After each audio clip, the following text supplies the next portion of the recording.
tend la main. Il dit, tiens ma main, je t'aime encore. Il t'aimera encore et davantage. Et les chemins resteront toujours ouverts pour ta randonnée glorieuse avec lui. Il te saisira toujours par la main.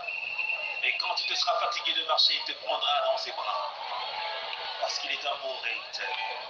Et lorsque tu seras devant les combats de ta vie, il se lèvera pour combattre pour toi. Et combattre en ta faveur. Et quand il se bat, on l'appelle El Shaddai. Le Dieu de toute force. Le Dieu de toute puissance. Celui qui fait de nos combats ses combats, de nos défis ses défis. Alléluia. El Shaddai.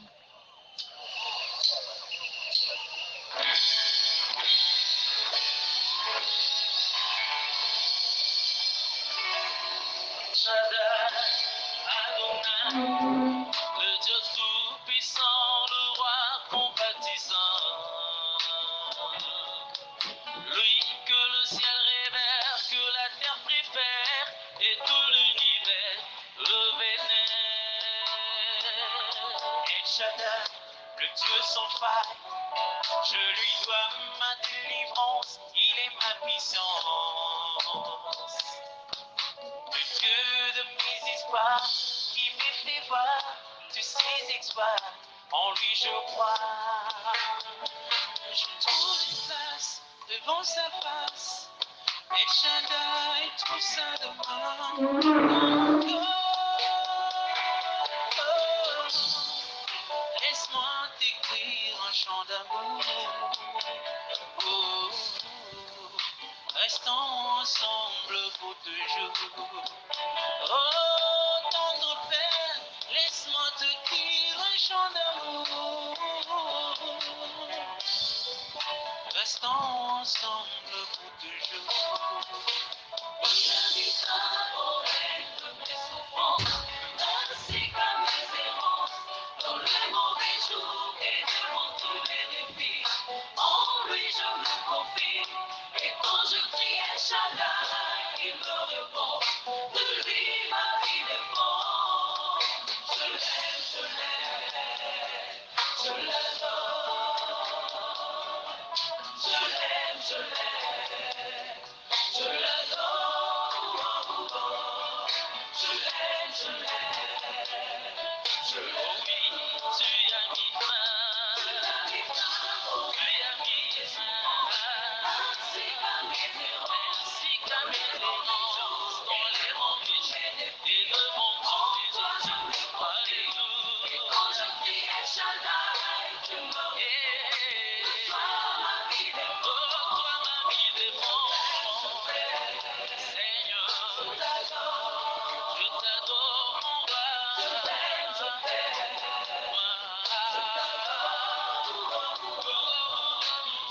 Seigneur, je t'adore. Tu comprends tout ce qui m'effraie. El Shaddai, devant tes yeux, je suis précieux.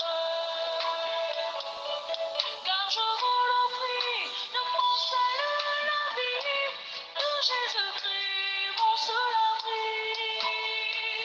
Change mes pleurs en cris de joie, l'artisan de mon bonheur et auteur de ma joie.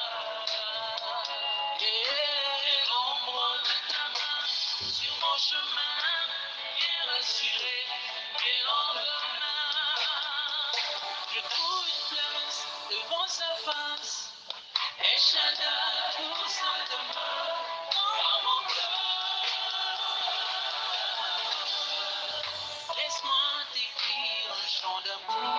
Laisse-moi t'écrire un chant d'amour. Restons ensemble pour toujours. Oh, El Shaddai, laisse-moi t'écrire un chant d'amour. Restons ensemble pour toujours. Je t'aime, je t'aime, je t'aime, je t'aime, je t'aime. Je t'aime, je t'aime, je t'aime, je t'aime, je t'aime.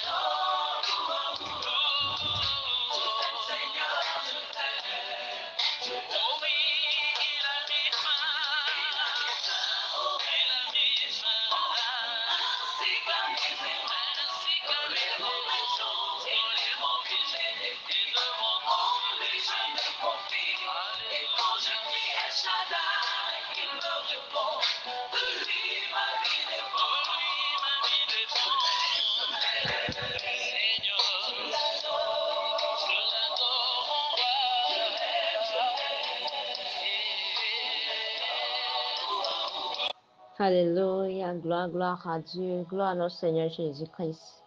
Ô Seigneur Jésus, toi qui as mis fin au règne de nos souffrances, toi qui as défendu pour nous, tu as combattu pour nous, Seigneur Jésus-Christ, et nous sommes encore là ce matin.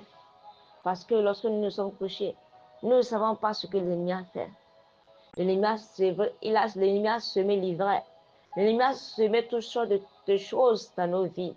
Mais Seigneur Jésus-Christ, tu as combattu pour nous. Et nous sommes encore réveillés sains et saufs. Seigneur, nous sommes tellement reconnaissants. Nous te disons merci. Merci, Abba Père.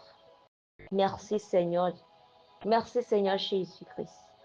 Merci, Alpha Oméga, de nous avoir préservés jusqu'à ce matin. Merci pour le souffle de vie. Merci pour la protection. Merci, Seigneur, pour nos vies. Merci pour nos familles. Merci pour tout ce qui respire dans nos vies, tout ce qui ne respire pas. Merci pour nos activités, nos familles, nos allées, nos retours, Seigneur Jésus-Christ. Nos âmes t'exaltent, te louent et n'oublient aucun de tes bienfaits, Seigneur Jésus-Christ. Nous voulons seulement te louer, t'adorer, reconnaître ta grandeur, Seigneur Jésus-Christ. Tu es digne, roi des rois, Seigneur des seigneurs, le El Shaddai, le Dieu qui combat pour nous, même dans notre sommeil, le Dieu qui combat pour nous, même lorsque nous ne sommes pas conscients, Seigneur Jésus-Christ. Oh Seigneur Jésus, à toi la gloire, à toi l'honneur, Seigneur Jésus-Christ. Seigneur Jésus, nous nous inclinons devant ton trône de grâce. Nous t'exaltons, Seigneur. Nous te levons très haut. Oh, ce que tu as fait pour nous, Seigneur. Nous ne pouvons pas finir de le dire. Même si on devait écrire tout un livre, ça ne pourrait pas suffire, Seigneur Jésus-Christ. Si on devait utiliser tous les mots du dictionnaire, Seigneur, ce n'est pas suffisant, Seigneur Jésus. Car tu es le Dieu qui fait au-delà de nos attentes. C'est toi qui feras un chemin. Là où il n'y a plus de chemin, c'est toi qui dis oui, là où le monde a déjà dit non. Seigneur Jésus, nous remettons l'état de nos cœurs dans tes mains. Lave-nous, Seigneur. Purifie-nous. Enlève toute racine qui pourrait empêcher ta présence, qui pourrait empêcher l'accomplissement de ta parole dans nos vies ce matin. Saint-Esprit de Dieu, viens régner, viens agir encore, afin qu'à la fin de toutes choses, que toi seul tu sois glorifié. Au nom puissant de Jésus-Christ, nous avons adoré le Seigneur. Shalom, chers frères et sœurs. Nous vous saluons dans le beau et précieux nom de notre Seigneur Jésus-Christ, qui a permis que nous soyons là ce matin. Alors ouvrons nos Bibles et continuons l'étude des livres d'Éphésiens 6. Éphésiens 6, verset 11 dit ceci: revêtez-vous de toutes les armures de Dieu, afin de pouvoir tenir ferme contre les ruses du diable. Revêtez-vous de toutes les armes de Dieu, afin de pouvoir tenir ferme contre les ruses du diable. Quelqu'un me dira, mais pourquoi devons-nous nous revêtir? Pourquoi devons-nous nous revêtir? Pourquoi d'ailleurs même là, dans cette vie, pourquoi tout ne doit pas être à l'aise pour nous? Pourquoi on ne veut pas venir sur terre, seulement vivre notre vie et repartir encore, tout sera bien? Et on doit d'abord combattre. Gloire à Dieu. Mon frère, ma soeur, laisse-moi te dire, la Bible déclare que dans ce monde, nous aurons les tribulations, mais de prendre courage. Christ a vaincu le monde pour nous. Maintenant, pourquoi toutes ces tribulations? Pourquoi tu dois souffrir? Pourquoi tu dois passer par toutes ces choses? Parce que tu as une grande destinée. Parce que Dieu a un plan pour toi, un plan merveilleux. Avant la fondation de ce monde, il a dit dans Jérémie 1, verset 5, avant que tu ne sois conçu dans le ventre de ta mère, il dit, je te connaissais.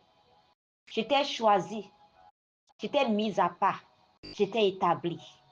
Laisse-moi te dire, tu as été choisi, tu as été mis à part, tu as été établi avant que tu ne sois même formé dans le ventre de ta mère. Et lorsque tu viens sur terre, on signale déjà, tous les signaux sont déjà là qu'il y a une destinée, une grande destinée qui est déjà sur terre. Et pour cela, les combats vont se lever. Donc, ne te dis pas que tu vas venir et les choses seront roses, non. À moins que tu sois une personne sans destinée. Et il n'y a pas de personne qui soit née sans destinée. Chacun de nous est né avec une grande destinée. Mais lorsque chacun de nous naît, il y a un signal qui est donné où les forces diaboliques le savent, et ça, ils le savent déjà. Et ça commence par nos propres familles. Les forces, ils seront là. Ils vont voir ça en même temps. Et tu crois qu'ils vont voir cette destinée glorieuse et te laisser évoluer? Jamais. Ce n'est pas possible. La Bible déclare que nous ne combattons pas contre la chair, le sang, mais contre les dominations, contre les principautés, contre les puissances méchantes dans le lieu céleste. C'est contre eux que nous combattons. Gloire à Dieu. Et ceux-là, ils sont là déjà. C'est des personnes qui savent comment se mener même de nos familles d'abord. Ces puissances-là. Ils sauront que lorsqu'ils laissent, ils vont laisser cette destinée évoluer. Cette destinée va les exposer, va les anéantir. Et pour cela, ils vont se lever contre toi. Même dès tout petit. Comment tu peux comprendre qu'un roi est en train de rechercher un petit bébé pour le tuer? Et à cause de ça, il a ordonné qu'on puisse tuer tous les enfants qui avaient son âge. Je parle de notre Seigneur Jésus-Christ. Qu'est-ce que lui avait fait? Est-ce que Jésus-Christ avait fait quelque chose lorsqu'il était né? Est-ce qu'il avait offensé le roi? Non, il ne l'avait pas offensé, il n'avait rien fait. Mais le roi était derrière lui. N'oubliez pas, lorsqu'il était né, il y avait un signe qui était là et qui avait même attiré. Et ce signe, ça a attiré les rois mages. N'oubliez pas, c'est la même chose quand toi et moi nous sommes nés. Il y a un signal qui est donné partout. Ça commence dans nos familles. Et ça se projette maintenant sur tout le reste. Les sectes diaboliques, ils savent. Et ils font tout possible. Ils se lèvent, ils prennent partout les voies machiavéliques pour empêcher cette gloire de faire quoi? D'évoluer. Mon frère, ma soeur. Il y a d'autres personnes qui se disent, mais qu'est-ce que j'ai fait encore? Hein, je n'ai rien fait. Je ne veux pas du mal de quelqu'un. Mon frère, ma soeur, mais je ne veux même pas du mal de quelqu'un. Si tu veux, mais il faut chaque fois t'enfermer dans ta chambre.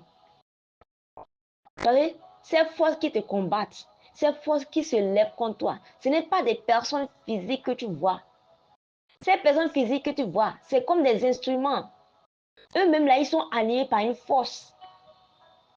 Si tu pouvais voir les puissances qui étaient derrière toi, qui étaient derrière ces personnes-là, c'est des puissances qui datent depuis des années. C'est des puissances qui sont plus âgées que tes ancêtres. Alors, mon frère, ma soeur, comment tu peux combattre ces puissances-là avec tes moyens physiques, avec l'intelligence, avec ta connaissance? C'est impossible. C'est pourquoi Dieu nous demande de nous revêtir de tous les armures de Dieu. C'est ces armures-là qui vont nous aider. Il dit, afin de pouvoir tenir ferme contre les ruses du diable. N'oubliez pas, le diable, il est rusé. Il est rusé. Regarde par exemple comment il a fait pour faire tomber Adam et Ève dans la Bible. Dans le livre de Genèse. Il savait qu'il était déjà tombé. Il a déjà fait quelque chose de mal à cause de son orgueil. Et il ne veut pas aller seul. Il est en train de chercher des personnes pour l'accompagner. C'est pourquoi il est venu faire quoi? Mais dans la déception, tromper Ève. Et nous avons vu la suite. C'est comme ça. Aujourd'hui encore, il continue. Les mêmes techniques qu'il a utilisées dans le jardin d'Éden, il continue encore d'utiliser ces mêmes techniques dans la vie de tous les enfants de Dieu. Mon frère, ma soeur, il les utilise. Il utilise la déception. Il utilise les choses éphémères de ce monde pour nous couvrir les yeux, pour qu'on puisse voir clair le plan de Dieu. Il met en doute dans nos cœurs le plan de Dieu pour nous. Alors que Dieu a dit dans Jérémie 29, verset 11, je connais les plans, les projets que j'ai pour toi. Projets de paix, de bonheur, pour te donner un avenir. Il met en doute encore les projets de Dieu. Il te demande encore, tu es sûr? Depuis là, si réellement Dieu avait des projets, des bons projets pour toi, pourquoi tu souffres encore? Regarde ta vie, regarde ton âge. Tu as déjà 40 ans. Tu n'as même pas de femme, tu n'as rien. Hein? Tu as été à l'école. Jusqu'à présent, tu n'as pas un travail. Et tu dis, continue de croire que ce Dieu-là a un plan pour toi. Oh, faut laisser, hein. J'ai un bon projet pour toi. Hein. Faut faire telle chose, faut faire telle chose. Il a cette technique-là aujourd'hui qu'il utilise encore pour séduire, pour faire tomber les gens. Que ce soit les enfants de Dieu, que ce soit ceux qui ne le connaissent même pas. Ne te dis pas que c'est parce que tu es un enfant de Dieu que tu n'auras pas de combat. Au contraire, c'est là même que les combats vont devenir plus atroces. Pourquoi? Parce que ceux qui ne connaissent pas Dieu ne savent même pas dans quoi ils sont. Donc, pour eux là, c'est facile. L'ennemi les attrape comme ça, comme des poussins. Mais toi qui as encore Christ, tu as le discernement. Tu connais les plans que Dieu a pour toi. Et pour cela, il va faire toutes choses pour que ces plans ne s'accomplissent pas. Il va faire toutes choses pour te mettre des embûches partout, pour que tu sois découragé. Tu dois savoir une chose. Cette vie-là, c'est spirituel d'abord avant de physique. Tout ce qu'on voit physiquement, c'est déjà manifesté dans le spirituel d'abord. Donc, il ne faut pas vivre ta vie comme tous les autres. Il ne faut pas te dire que, hein, en tout cas, laisse-moi, je vais vivre ma vie. Non, non, non. Non. Nous sommes comme dans un terrain dans un terrain de ring où les batailles pleuvent chaque fois, chaque jour. Chaque jour là. C'est pourquoi tu dois demander de l'esprit de discernement. C'est vrai. Nous ne combattons pas pour vaincre, pour avoir la victoire. Non. Nous sommes en train de combattre déjà avec notre victoire. Parce que Christ nous a déjà donné la victoire. Il dit, vous aurez des tribulations, mais prenez courage, j'ai vaincu. Donc, avant qu'on ne commence même pas à combattre, il y a déjà la victoire. Nous ne combattons pas pour vaincre. Nous combattons avec la victoire que Christ nous a déjà donnée. Ah, gloire à Dieu. Alors, laisse-moi te dire. Donc, si jamais tu sais que tu es un enfant de Dieu et que tu veux vivre la vie de Dieu, laisse-moi te dire, il y aura toujours des combats, de gauche à droite. Il y aura toujours des soulèvements. Parce que l'ennemi va toujours passer par tous les moyens pour t'amener à douter de Dieu, pour t'amener à renoncer à son plan, pour t'amener même à croire qu'il n'existe plus. Gloire à Dieu. Mais laisse-moi te dire, dans tous ces combats, dans tous ces découragements, dans tout ce que tu traverses, Dieu, il est là. Dieu, il est là. Et c'est pourquoi il te demande de te revêtir de tous ces armures. C'est parce que c'est lorsque tu vas te revêtir de toutes ces armures que même lorsque l'attaque va venir, tu vas pouvoir résister. Lorsqu'il y aura des balles perdues, ça ne pourra pas pénétrer. Gloire à Dieu. Pourquoi on devait s'habiller comme ça? Parce qu'il y a une chose, il y a un accoutrement pour toutes les personnes qui vont en guerre. Prenons le militaire, ceux qui vont en guerre.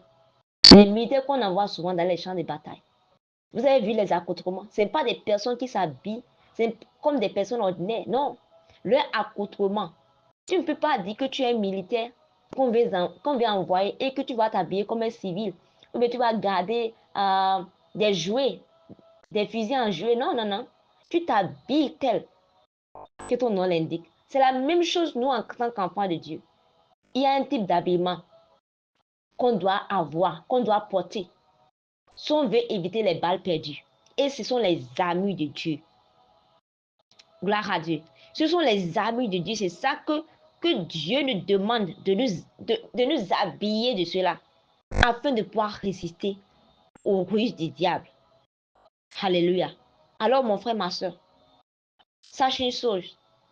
Ce n'est pas parce que tu traverses tous ces moments que Dieu ne t'aime pas.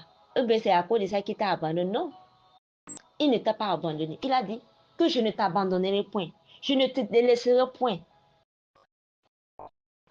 Gloire à Dieu. Il dit, ne t'inquiète pas.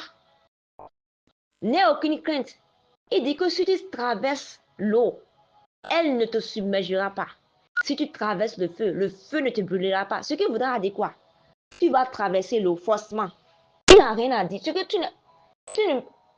tu n'as même pas le choix, à moins que toi, tu ne veux pas, toi, tu n'es pas un vrai enfant de Dieu. Ou bien, tu ne veux pas vivre une vie pieuse. Mais si tu es un enfant de Dieu, que tu veux vivre une vie pieuse, il n'y a rien à dire. Il y aura des combats. Et ces combats, ce ne sont pas des combats visibles. Tu ne combats même pas avec des personnes que tu vois, mais des forces diaboliques qui sont derrière là, qui sont en train de manipuler les gens. Gloire à Dieu. Oui, l'amour, il nous a donné son ami spirituel et nous devons l'utiliser. Et on ne peut pas l'utiliser si on est loin de Dieu. Il dit, approchez-vous de Dieu vivant. Il dit de nous approcher de lui. Et lui-même va s'approcher de nous. Tu ne peux pas dire que tu veux combattre. Avant de dire que tu es un militaire, que tu veux combattre pour le pays, tu dois d'abord appartenir d'abord, non? Gloire à Dieu. Alors tu ne peux pas dire que tu veux combattre avec les amis de Dieu si tu ne connais même pas ce Dieu, si tu es loin de ce Dieu, ou bien si tu ne cherches même pas à connaître ce Dieu. Gloire à Dieu.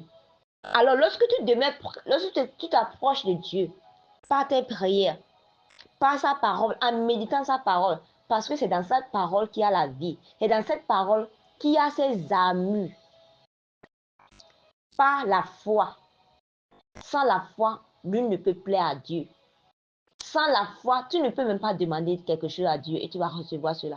Il dit que quiconque s'approche à Dieu, sache qu'il existe et qu'il est le rémunérateur. Comment toi tu sauras qu'il est le rémunérateur si tu ne le crois, si tu ne crois même pas en ce Dieu? Je suis en train de parler des amis spirituels. Comment on peut les avoir?